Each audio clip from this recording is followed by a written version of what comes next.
Good evening, everyone. And the absence wasn't quite as planned as I expected, but we are back. It's Kentucky Derby weekend. It's Harry's bread and butter, so it would be rude not to give Harry the chance to strut his stuff. And Dawn, you love a bit of American racing yourself, don't you? I do, and especially Joe heading over there for breeders this year. I'm excited and delighted to be looking at all these fantastic horses. And one I have thrown in for the Oaks, I have enjoyed watching on her Dubai campaign. So it's great to see her going across to the USA now. And I'm going to be keeping a close eye, but I already feel educated looking at all these horses. So it's great.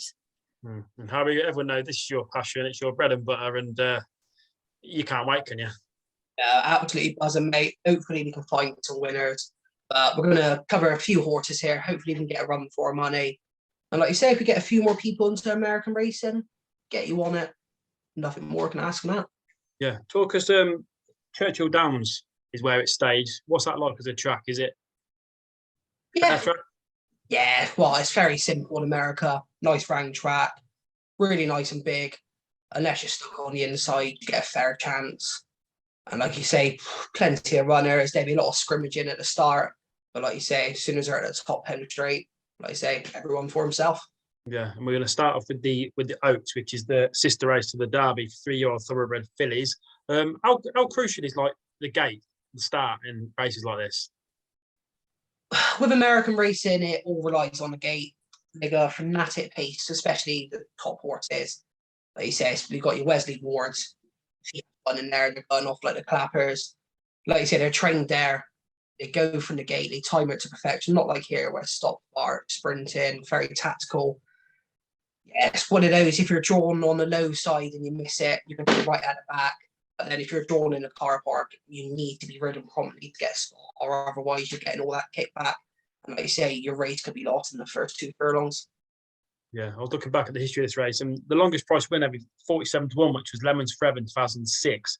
Doesn't quite compare to the Derby, which was last year's, I understand, big price.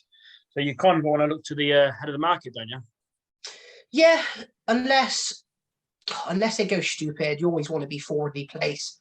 I wouldn't say there'd be too many that are going to get right back from the front, but then you look at Rich Drive last year, longest shot on the Derby, 80-1 beating Epicenter. You couldn't have made it. You couldn't have had me to put anyone, not even a penny on him, but it's one of those. You can either be from the front, you can be on the back. It's all about the day. Okay, so we are going to start with the Oaks, and Dawn, the race nickname is, what's it? The Lilies for the Fillies is what it's called. Yes. So with that in mind, we'll give you a first stab. And the whole thing is, Joe, you're supposed to wear pink for the Kentucky Oaks as well. So it's going to be a pink day too. Yeah, right. Well, I'll start off with my usual stories. And this lady I have watched in Dubai for her season. She's trained by Salim bin Gadea in Dubai. Now, Salim trained Gronkowski in 2019 for the Dubai World Cup. He was only done on the nod by Thunder Snow. He says if he didn't feel that she could be in the top 3, Mimi Kakowski, who is named after a Japanese restaurant in Dubai, he wouldn't be sending her. Now, there's a great story with Salim because Salim only has 10% vision. So he more feels than sees, and he relies on his team to tell him how the horses are training. He also owns the great Summergand, who, you know, is an old favourite of everybody's. He used to do a lot of endurance as well. So back in the day when I was doing the endurance, I'd see Salim riding. She won the UAE Oaks back in February under Mikel Barcelona. Mikel takes the ride again. He's plenty of dirt experience. He won on Talismatic in the Breeders' Cup Mile in 2017. Her sire is City of Light. City of Light won a Breeders' Cup Mile and the Pegasus World Cup, so you've got a nice bit of breeding there. She's won 5 starts from 3 wins. She's drawn stall 1, and I think she's an absolute steal at 20-1. She's Sheikh Hamdan bin Rashid Al Maktoum's horse, Sheikh Mohammed's son. This is Faza, as they call him. This is his hat, so I'm fully supporting Mimi Kakowski at 20-1 because you're getting such a good story here as well with Salim bin Gadea, to be able to feel his training as opposed to see it. And, you know, we've seen great stories last year, like with what Harry was saying with Rich Strike, to do that at 80-1, there was a great story with that horse. My other choice is the favourite, who's drawn stall 7. She's a beautiful looking filly. Homebred by Godolphin. Flavian Pratt is up, Wet Paint. Really, really like her name. She's won her 3 the 3 outings, her 2 Group 3s, all at Oak Lawn. I'm not really familiar. Harry, you'd have to tell me about Oak Lawn. She's the leader with points. I'm only learning about points, but I'm getting there. She's 48 in the points. She rallied from last to first in her final prep, and Brad Cox says she's unbelievable. So, you know, when the trainer is saying she's unbelievable, we listen, and I think she deserves to be 5-2.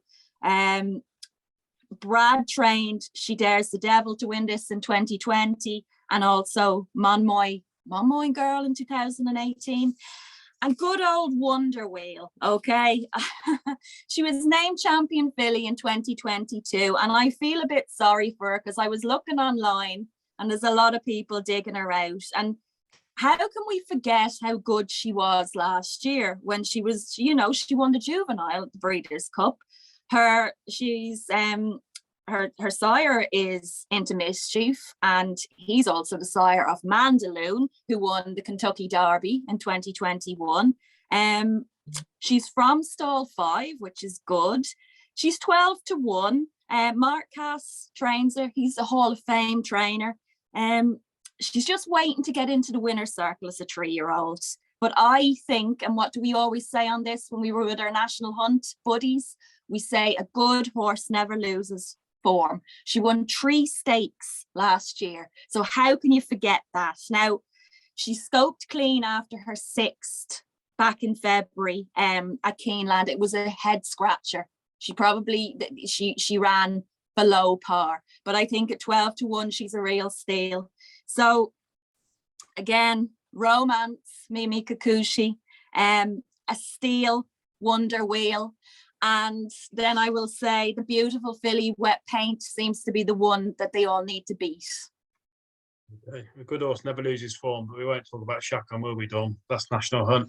We'll move on. That was a beautiful, beautiful performance. One of the performances of the week. Understand, Harry. Dawn mentioned Wet Paint, really fancies her. Godolphin have pretty much won everything in the game, but they haven't won a Kentucky Oaks, have they? No, they haven't won the Kentucky Oaks. They've had some really, really nice horses out there, and they've got a really nice breeding operation. Yeah. They just haven't got that many runners. Right. Like I say, they've got the class sires now. So hopefully, I'd say in the next 2, 3, 4 years, they'll be getting some really nice juveniles in. And like I say, they should be mopping up some nice races. Yeah, they dominate everywhere else, don't they, really? Exactly, mate. Like I say, money talks. And like I say, as soon as you get their toe in it, like I say, when you got the sires and all that, it all piece itself together sooner rather than later. Yeah. Who do you fancy next then, Harry? I'm going to quickly talk about Wet Paint. Yeah. She's favourite for a reason here. But for me, if you're taking 5-2, you've got to realise a couple of things. She isn't the fastest from the gate. She's probably going to be last or maybe in the last third. And if you go back on her 2 Oak Lawn races, I've got it in front of me, especially at Honeybee. Honeybee was really good. She came off the pace on a wet track. She's going to have to get luck. If she's forced 5, 6, 7, 8 wide coming down the back straight, she's going to need luck. Or otherwise, she's going to be weaving through horses. And for me, even though she is the pass horse in the race, this year, there hasn't been much competition. New York horses have been terrible. Other horses across the board, these haven't been the best. So in a weak division, yes, you are getting a class horse at 5-2, but you are going to have to take a risk where she is going to be closing. And if she doesn't get that luck, you can maybe look back on a hard luck story if she finishes off the board or maybe 2nd or 3rd. 3 horses I like here. First of all, Gambling Girl, the New York bred. You're going to get the IRAD money. She's around about 12-1, but I would personally have her around about 20s. If you can get 20s on the day, she's going to be coming late. She's only won twice. She's a hard and tested horse. She was last seen finishing 2nd in the Gazelle Aqueduct. She finished 4th in the Honeybee, beating around about 5 lengths by Wet Paint. She's another closer. She does come with a kick at the end. She probably isn't up to this sort of grade.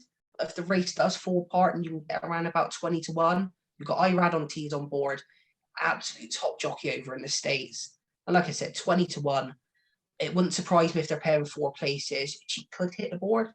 Like I said, she's up in grade. But it wouldn't surprise me if I ran on and she did hit the board at a nice price. She trained by Todd Pledger, Harry.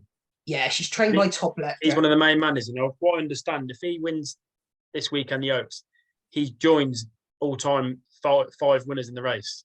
Yeah, and he I don't know if he's going to get it this week, but like I say, he's surpassed that. Got many years under the bonnet left. And for me, it's only a matter of time. He's got 3 in the race, hasn't he? I think it's 3 darts. Yeah, 3 darts. All really, they all got their chances. They all got their negatives. But like I say, you're there on the day, so they're all a lively chance. Okay, and the other 2? The other 2 are both going to be Brad Cox trains. Second in here is going to be the Allies Look. Around about a 15-1 chance. Frustrating when third in the Fairground Oaks. Was pulled out in the middle of the track, and that was not the place to be. It was a small, tight race that day. The favourite disappointed. And for me, when it got swung out to the middle of the track, it was just a no-go. You needed to be on that inside rail. Challenge and just faded late on. The thing for me is going to be up with the pace, which I think you are going to want in this race because you have got some closers, especially the main favourite Wet Paint. So if you can kind of get a jump on the rest of the field at around about 15-1, say you're going to get a run for your money. And like you said, with Wet Paint, you don't know really what you're going to get with the luck. My main hope is going to be the Turfway Park horse, also the Cox trained, but Tonical, sorry about my voice. It's around about a 4-1. I would have liked to see this one be around about 6-8-1, just because I think it's a little bit skinny. It's ran on synthetic surfaces, man, at Turfway. First time on the dirt. But for me, she's the fastest horse in the race. If she can get a clean break and use that speed, she should be able to dictate that pace. 4 since her debut at Kingland. And for me, if she can get the 2 on the sun of the race, they can time it right. She gets on that lead, and you can get around about 6-1. It wouldn't surprise me at all to see her hanging on late and Wet Paint a stablemate running on late. Okay, so just to confirm, your 3 again, Harry. The Allies Look, Tonical, Gambling Girl. Yeah, well, Tonical is my favourite. Allies Look second, and then Gambling Girl's the 3rd pick. And quickly, Dawn, maybe your 3 again. Wet Paint. Wonder Wheel and Mimi Kakushi. Mimi Kakuchi.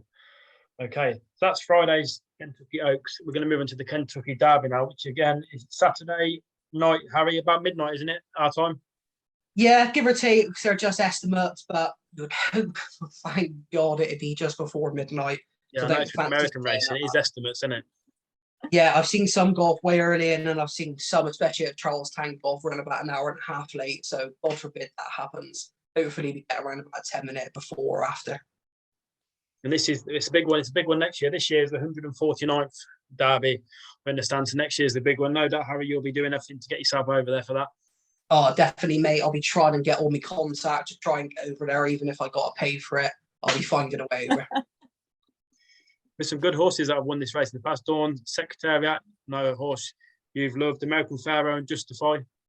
Yeah, amazing horses. And American Pharaoh, I was lucky enough to have an ex-race horse out of Mark Johnson's, who became a retrained racehorse.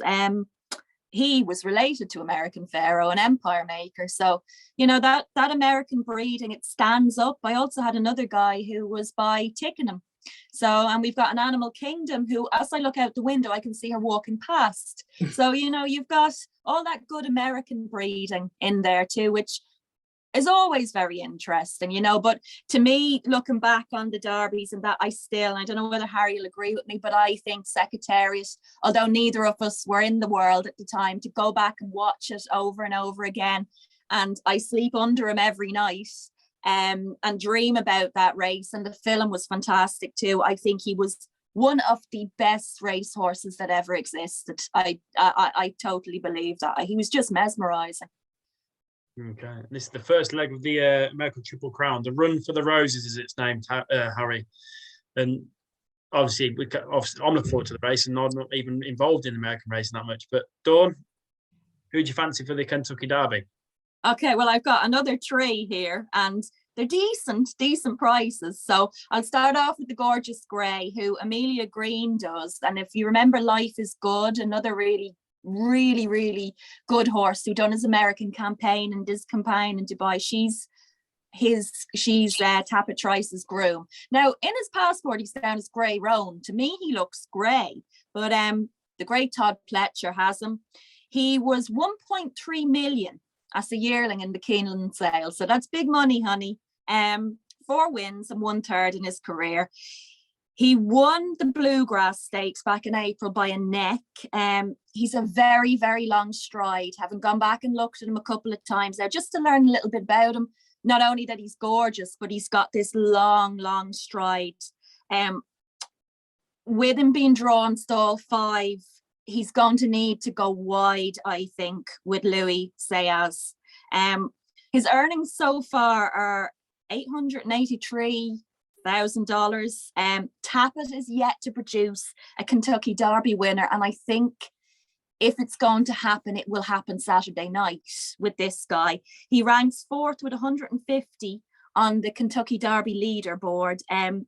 Todd won the Derby back with Super Saver in 2010 and Always Dreaming in 2017. The closest the jockey has got, Louis Saez, was 3rd on the Gorgeous Grey Essential Quality back in 2021. I really like him. I really like him at 5-1. I really want Tapit to show himself as a sire now, and I think this gorgeous son will show his very best. For the romance factor, he's drawn stall 3, 2 fills is 12-1. He's the first ever runner for Vince, and I apologize for my diabolical pronunciation, Fagilier, I think it is, Patricia Hope and Phil Sagan. Phil Sagan also bred him. It's the first ever runner for the trainer as well. He's a chestnut colt, which we seen last year with Rich Strike. Was a chestnut that won. The first runner for Larry Rivelli, who's from Illinois. Jarlath Loveberry. It's his debut ride, although he's been riding 20 years. It's his debut ride at Kentucky. I was looking at the form. It's 1, 3, 2, 1, 7, 5. I mean, that's not to be sniffed at. He seems to be a bit of a stalker in running. Harry will probably back up my theory with that. He switched to the Pisa track for his final prep, which was very interesting. He won 5 lengths or more. He's 107 in his speed rating, and prior to this, he raced only exclusively on the turf. He has been placed in 6 of his 7 starts. It's to be wet on Saturday, so he'll appreciate that, which means we're probably looking at midnight with it being wet. His sire is Hard Spun, who was 2nd in the 2007 Kentucky Derby, and his dam, Mia Tory, was a stakes winner. So yeah, he's very interesting. With you're going to get your bit of romance here with him being the first for the trainer, for the breeder, for the jockey. And at 12-1, he looks decent if he stalks away and he gets the wet that he needs. And then I went to Angel of Empire, which, you know, I've got my spin here with, as I mentioned, Empire Maker and Pioneer of the Nile and American Pharaoh, etc. And he's Brad Cox's. Flavrian Pratt is up. He's 8-1. The great grandsire, like I said, Empire Maker. His grandsire, Pioneer of the Nile, was 2nd in the Kentucky Derby. He won 2 in a row. Now, the one thing is, and like we're saying about the stall, the last horse to win a Kentucky Derby from stall 14 was back in 1961. So that's the only thing I kind of question. Brad trained the winner back in 2021 when the actual winner had, well, not the actual winner, but they had failed the drug test. So the demotion had happened. And funnily enough, in 2019, Flavian was then on the winner as well. So yeah, he's got 94. He's room to improve, and he's a great running style. The only thing is he might be a little bit slow. That is the only thing. Breeding wise, he's the stuff of dreams, the absolute stuff of dreams. So the sensible side of me, and because I adore Tapit and I want to see his gorgeous grey son go and do it, my winner would be Tapit Trice. For the fairy tale, because I always look for 1, 2 fills.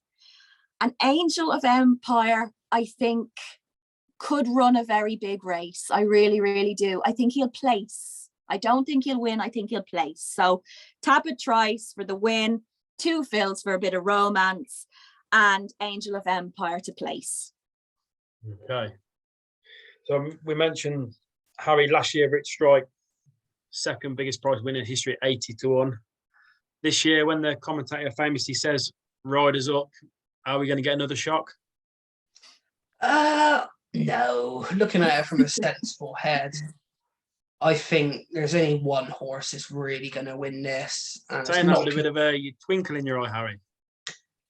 I hope so, because I've got him at 13-1, so the current price is much, much shorter. So for my sake alone, as a betting purpose, I hope he does. But I've got one big price that I think could run a surprising, like you say, with the places on offer. It wouldn't surprise me to see him hit the board. He's Reincarnate. Tim Yaktane trains, obviously, we all know the Baffer connection with that. A gutsy winner of the Cham Stakes when Frankie Dettori rode him at Santa Anita. He then went on to run twice at Oaklawn Park, finished third on both occasions. Last, I think, was in a Arkansas Derby. Up with the pace all day, faded, only beaten around about 4.5 lengths. For me, he's going to be up there with the pace. You're going to get a good run for your money. And at 50-1, if the UK bookmakers over here are paying like 5 places, it wouldn't surprise me to see him hit the board at that price. And for me, in a race like this, you're going to want to get a run for your money. So 50-1, even if you're having 50p a pound, a 5 each way, if they're paying 5 places and it comes in, that's almost 10-1. So you can't really go wrong at that. Top 2 choices, not conventional, but it's going to be Magic 15-1. Only the 4th starter coming into this. Lightly raced, it's 4th in the Fountain of Youth, 2nd in the Florida Derby when it looked like it had beat the favourite Forte just to get chinned on the line. For me, if you look at it, if it comes on from the 4th start, how much more can it give? It's going to be about midfield, going to get kicked at the top straight, and at 15-1, I think you are going to get a run with your money there. And it is one of the more likely horses at a big price that are and should be on the board if you're looking at it from a smart person's perspective. But for me, it's all about Forte. 3-1, Todd Pletcher, Irad Ortiz, the top owners over there. It was the 2-year-old champion, the Breeders' Cup juvenile champion, returned in the Fountain of Youth State, Hands and Hill, won like a champion that day, last seen in the Florida Derby. At the top of the home straight, Irad tried to go on the inside. The door got closed, switched him out on his outside. Probably, if you were betting in play, it would have probably touched around about 51. Got up on the line, beaten Madge. For me, it's one of those horses. You take him 3-1, but it can be ridden from the front. It can be ridden midfield. It can be ridden at the back. You know what you're going to get. The class is there. It'll probably be a bit shorter, maybe 8-5 on the day if the Irad and Top Pletcher have a good combination for that. But for me, 3-1, you know what you're going to get. It's the 2-year-old champion. Is it going to be the 3-year-old champion? If he goes on and wins this, you're going to probably see him at the Breeders' Cup. And yeah, 2-year-old, 3-year-old, what is there more to like? A lovely confident vote from Harry there for Forte. So, Dawn, anything else to add? Any other selections for the races or any other messages? Just we both, I think, and Harry he'll second me with this. Cody's Wish, who runs for Godolphin, but he runs for a young boy who is very, very sick, and the horse just seems to run for Cody himself. And there wasn't a dry eye around the world that night of Breeders' Cup when that horse ran and won. So I hope he goes and does what he did again. It's a beautiful story. And we say over our side that we love seeing these stories and that the horses just know. And I think with Cody's Wish for Cody, that's my one wish. As much as I want to have the Kentucky Derby winner and I want to have the Oaks winner and I want to have the Guineas winner even, I want Cody's Wish to win, and that's my wish for Cody. What day is that? Friday or is that Friday or Saturday? That's Saturday, isn't it? I'm nearly sure. Yeah, Saturday. Saturday. I understand, Harry, you're going to do a bit of a written write about the other races for the. Yeah, I'm going to do a written preview for Racing Social on the Friday and the Saturday. I've got a couple of exotic wagers that I do want to quickly mention before we finish. Yep. Just to echo the thoughts on Cody's Wish. If you haven't seen it, just go and look it up on Twitter. Like I say, it's a remarkable story. So basically, a long story short, Cody went and visited it when it was a foal, before it was named or anything, and they named it after him. Sadly, he has got an illness which isn't going away, but every time he goes to the racetrack, brings us so much joy. When the Breeders' Cup Dirt Mile, he was and ahhing between that and the sprint. Right choice was made. He beat Cyberknife coming from a stalking trick, beat by 2.5 lengths. So to beat a horse like that, especially when he was lightly raced, I think he was last seen beating Daki's Warrior. Daki's Warrior was like a 1-5 on shot. And fully admit it, I was sobbing my eyes out. I didn't have a play in the race. It was just, like you said, Hollywood couldn't even have written that script. There wasn't a dry eye in the house. It'd probably been massively odds on. But for me, it's just a race you can watch. The whole story stuck to win. This is why I love an American racing. And for me, it'll win. But I'll be crying whatever happens after, just because it is a phenomenal story. And it was just broadcast so bloody well. And it, like you say, mine and Dawn's wish is for Cody's Wish to win. And like I say, fingers crossed it can happen. We're going to look at some exotic wagers. We're going to do some combination tri-cast. In the Oaks, we're going to play a 6-2-7. So that's Botanical, the Ali's Look, and Wet Paint. Mix them around in between. I think those are the right 3 horses it should finish. If you're looking at the Derby, 15, 5, and 7. You've got Forte, Tap It, Trice, and Reincarnate. You've got the Pace, you've got the Stalking, and then you've got a horse that should be sat midfield. So hopefully with those little combination tri-cast, really small just because there's no point, it's going to pay massive whatever. And like I say, fingers crossed we can land one of them, because if we are, we're looking at 1,000 plus. So it'd be nice if we do. Good stuff. So Harry, Dawn, I hope you have a brilliant weekend watching the Kentucky Derby and the Oaks and the rest of the card. Viewers, I hope they've found you some winners and some each way plays for the both races. And thanks for watching, and all the best, and we'll see you soon.